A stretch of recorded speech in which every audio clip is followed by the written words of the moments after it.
Hello there. This is a strop that I bought from Jonathan Schultz. He sent this to me to test, and I loved the leather so much that I asked him, could I buy it? And he sold it to me.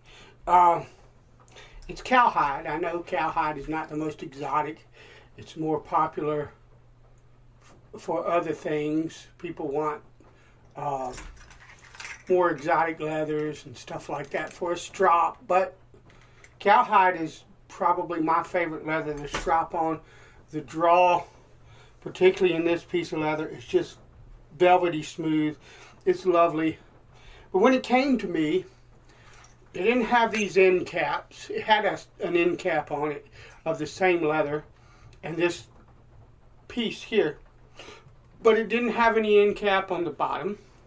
And I believe it came with this fire hose linen, but it might not have. I might have added, but I believe that it came with this. And this was also just a squared off end. It didn't have the caps. I put the caps on it and the D-rings on it and stuff like that. But it was a prototype, so it was rough. If you look at the edges right now, you'll see they shine a bit. They're burnished on both sides now. Well, they weren't when I got it. They were just raw cut, and that works just fine. The edges weren't rounded over or anything like that, but I've used this strop for many months like it was. I just got done burnishing it a few minutes ago, and there was nothing wrong with that, but I think it looks better. It has more of a professional look if you burnish the edges. So I'm going to show you how to do that because it's real simple. First, you need a cup of water. Well, the first thing you need is some sandpaper. This is 1000 grit. I took this and sanded the edges smooth on both sides. Okay, that's the first thing. You can use 400, 800, 1000, whatever you got laying around. That's fairly fine. I wouldn't go lower than 400. 8 would probably be better than the 1000, but this is what I had laying around. The first thing I grabbed and I used it. Then you need a bit of water. Now they sell stuff called gum Arabic or gum Arabic. I can't pronounce. Don't know for sure how it's pronounced. And what you're doing is you're using the water and you're dampening the edge of the leather with it prior to burnishing. Now they sell that gum Arabic that you can paint the edges with and burnish, and I think it probably seals the edges a bit better and probably makes the burnishing go a little faster, but it's not that important. Plain water works just fine. And then the last thing you need is some piece of wood. Now a rounded or oval piece. You don't want anything flat because it'll scratch, the edges will scratch your leather. But something roundish, any kind of, I like wood. It's light. When I press down on it a little bit, I don't squash the leather fibers. You don't need a lot of pressure, by the way, or any actually, but I use just a tiny little bit.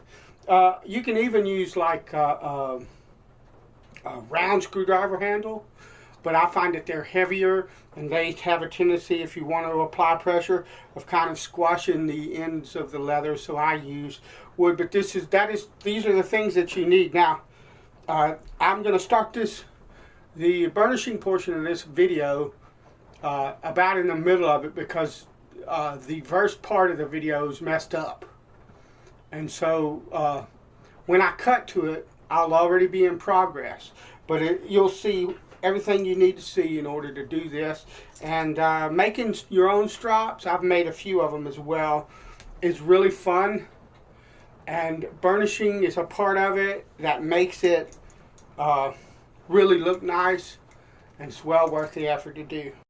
And you can see I've burnished along there, and all you're basically doing is you're taking and dipping your finger in water after you've sanded the end, and you wet the end good, and then you just take this piece of wood with the round side. If you use this flat side, it'll scratch and carry on, but with the round side, you're just doing this, and you're not using a whole lot of, just a tiny little bit of pressure, maybe 5 or 6 ounces of pressure. If I had to guess, that's not written in stone. But just a very light pressure. You don't even really have to use pressure at all. You can just run it on there. Just keep running it. And I don't know if you can see, but it's already starting to try to shine up. But I find that pressure helps. A little bit of pressure helps. Okay. And then what I do is they make a tool that's like a chisel, a cutter kind of thing, and it has like a little V notch that's sharpened in the V, and you can go along the edge of the leather and cut a little strip off, and it rounds the leather over. I forget what that's called, but all I do is just take, with no pressure whatsoever, and do that right there, and that just rounds over that sharp corner and keeps it from standing up where it might hit the edge of my razor. And don't do a lot of pressure. If you see here, along here, I put a little bit too much pressure on it and it made it real big. You really don't need to. All you need to do is do this right here. But it's easy to do. I'll do this whole side. I'll finish this side and then we'll call it good. But it's easy to do. It's not difficult at all. And it makes a really big difference in the appearance of the strop. It might add some functionality in some way as well, particularly when you're kind of rounding that corner. But to be honest, the strop works just fine without it. I've been using it for many months with the ends unburnished and unrolled. The edges rather, unburnished and unrolled. And it works just fine. So, and I'm gonna do this number here. So now you'll see the difference in the edges.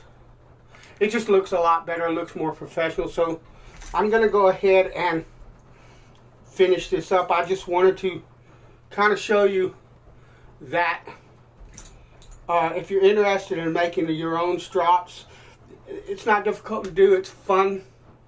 If you can find good leather and burnishing the ends to make them look more professional,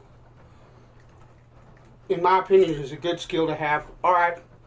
God bless you, and I'll talk to you later.